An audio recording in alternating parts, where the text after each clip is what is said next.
Hey y'all, Taylor from Taytime here. Long time no see. Sorry about that. Didn't mean for that to happen. Prepping for this polar vortex. Finished my show. Had a really good audition. Had a really not so good audition, but we're okay. Everybody's good. I'm going to start with Gotham and the Orville and end with This Is Us, if that makes any sense. Okay, so first comes Gotham, Season 5, Episode 4, Legend of the Dark Knight Ruin. Y'all think Jeremiah's dead. You got another thing coming to you. You seriously have another friggin' thing coming to you. Jeremiah ain't dead. We already saw the coming attractions where he fights Bruce over a vat of acid. Cameron Monaghan has stated he is playing a third role. And yeah, but Selena stabbed him. It was very, very, very well done, I must say. You find out that Nigma, after joining forces with, oh my god, my eyebrow's weird. After joining forces with Lucius Fox, was the one who blew up the building via an RPG, and he rear-windowed the little old lady out of her apartment. Knew it was Nigma. When they got on the roof, I was like, oh, 50-50, this is Nigma. And then Penguin was being Penguin, helping, then not helping, because Zaz returned! I loved Zaz. I love him so much. He returned. I was so happy. I hope that's not the last we see of him. I really love Zaz, but he was shooting out in the building afterwards. And then Gordon almost pulled like a Western gunfight with him. And then Gordon and Barbara were hooking up at the end. However, the voice that Jim is talking to sounds like a distorted Morena Baccarin, so I'm wondering if it's Lee that's on the other side. I'm really excited to see what comes next, guys. We're so close to Batman and the time jump. We are so close to Batman and the time jump. I cannot wait. I'm whispering, aren't I? So then came the Orville, which I need to apologize. Part of the reason this video is late is because we were watching it and then we had to stop it, but we were watching it live. And we went to go, we had to go do something else. I know you might be thinking at 9 something, we had to go do something else. And, oh wow. Wait a minute. I wonder if half of these episodes this year are titled after song lyrics. Sorry, I'm on IMDb. Next week's episode is called A Happy Refrain, which, as you know, a happy refrain, just singing, dancing and singing in the rain. And last week was the King. But we had to stop, and then our DVR kept messing up the replay, so I couldn't. We had to go on demand, and that's part of the reason why. But Season 2, episode, holy moly, we're already on 5. All the world is birthday cake. Starts off, Bortus doesn't want a joint party. Wait.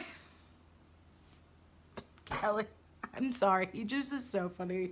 I don't want a party. And they got a new security chief, Talla, who is Chilean, and he requested a Chilean. I love Talla. Jessica Zor. I don't want to butcher your name. I'm so sorry. But she is fantastic. I love the wise-assness. It's the best way to describe it. But basically, they make first contact with Rybar 2, something like that, where John Rubinstein is prefect, kind of like the head. I think they filmed at the same place the newer Star Trek movies filmed. That was really interesting, like really interesting.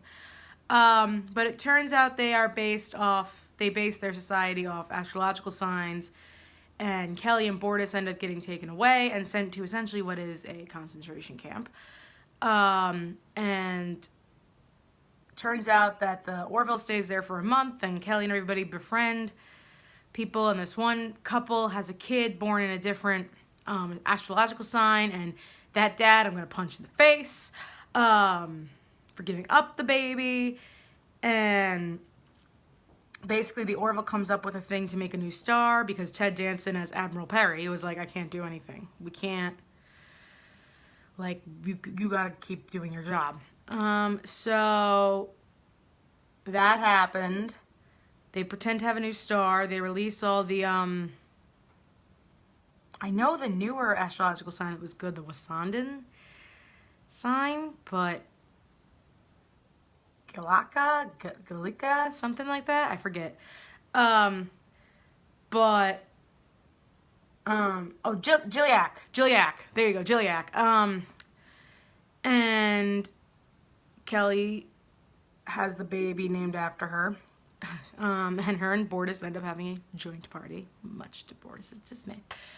I'm really digging this season of the Orville. I think it's great. I'm really intrigued to see where things are going to go. I'm wondering if more episodes are going to be named after song lyrics, because that's actually kind of cool. And now to This Is Us. First off, congrats on your second consecutive SAG award. Sterling K. Brown and Ryan Michelle Bathe are couple goals with their handshake. When the cast won. I would have bought Girl Scout cookies from you, young Kate. Yes, I would have. I would have done it.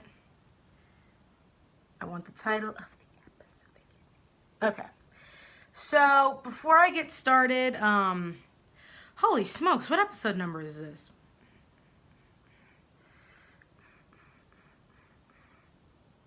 Wow, okay. Before we also get started, the reason why part 2, because this is a two-parter of this episode is the first part, it's Songbird Road part 1, and then there's part 2.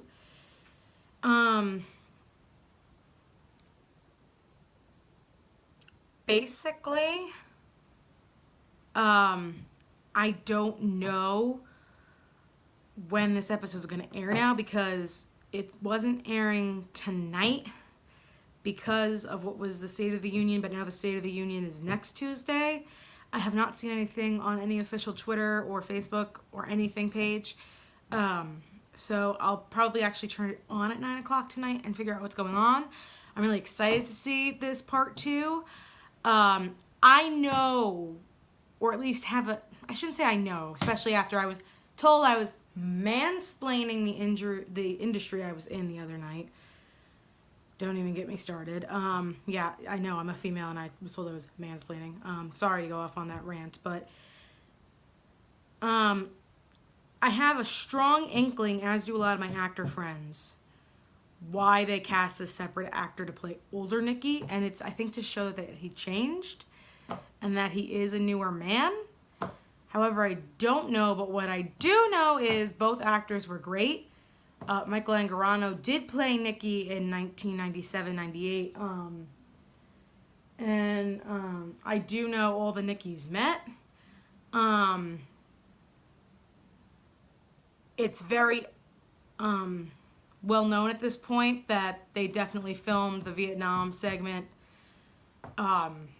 in Vietnam and at the same time, because we have not seen Jack in an episode in a little while. And it was a continuation of the sequence from earlier. So that has confirmed that the show does, in fact, film certain parts of certain episodes way ahead of time, which does make sense considering, I don't know if Milo said he knows what the actual finale is. But since 99% of the cast knows how the show's going to end, basically, they find out that Nicky is alive, and the 3 kids decide to go and see Nicky. Rebecca has some guilt because, as she tells Miguel, and as you see in flashbacks, she knew Jack went to see somebody. And I'm sorry, all y'all complaining that Rebecca knew again. It wasn't William all over again, people. She just knew Jack went and saw somebody from Vietnam. He did it when they went on their road trip to Los Angeles. So I don't think she knew Nicky was alive. I think she's more shocked that Jack lied to her. And that's about that. I do know I think she's going to meet him in part 2. Or at least attempt to meet him in part 2. But basically they go to older Nicky, the 3 kids. Nicky finds out that Jack has been dead for over 20 years. Because it will be 21 when he died in 97, 98? It's either 21 or 22 come like Super Bowl Sunday, February, whatever. I love how we don't even have an actual number. We're just, although I could look it up because it was an actual game. I just don't want it. I'm lazy, I'm sorry.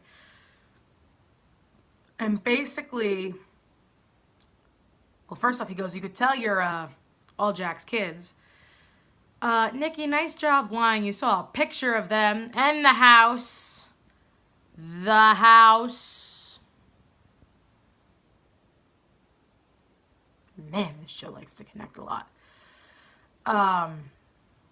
Also, Kevin clearly had an inkling something was up when he was younger that day. When Jack went to go see Nicky. And he probably hasn't seen Jack, though, in like 25 years. But basically what happens is you find out the little boy of the woman who gave the necklace to Jack was killed when him and Nicky went fishing, and he actually accidentally set off an explosive. Nicky jumped out. The little kid did not. And Jack was like, I'm done. And Nicky was contacting him, found out his address, and was like, I don't want you to know my address, blah, blah, blah. Very, very stereotypical things. And I really liked how they brought it back to that sign where he could have gone back to Nicky or back to Pittsburgh, and the kids chose to go back to Nicky, and thank God they did, because he almost committed suicide. However, Randall, you could not take Kate outside. She's pregnant. She doesn't need the stress. Randall, come on. So I'm really intrigued to see where part 2 goes, because Nicky just shows so much. I just brushed my teeth. I have something in it. I'm so sorry. But yeah, I'm really intrigued to see where this is going. I'm really intrigued to see what part 2 entails. I hope we see more of Nicky, even by himself, or even if Jack like goes and checks him out, or if Nicky, oh my God, what if Nicky was at like, oh my God, what if Nicky was at the game that Kevin broke his leg? Yo. I would not be surprised if this show does that to us. Wow. Okay, so anyway, that's that. Let me know what you thought about all 3 shows down in the comments down below. Please like and subscribe. Sorry about the random piece of food in my teeth. I'm mad. Sorry. Thanks, guys. Have a good one.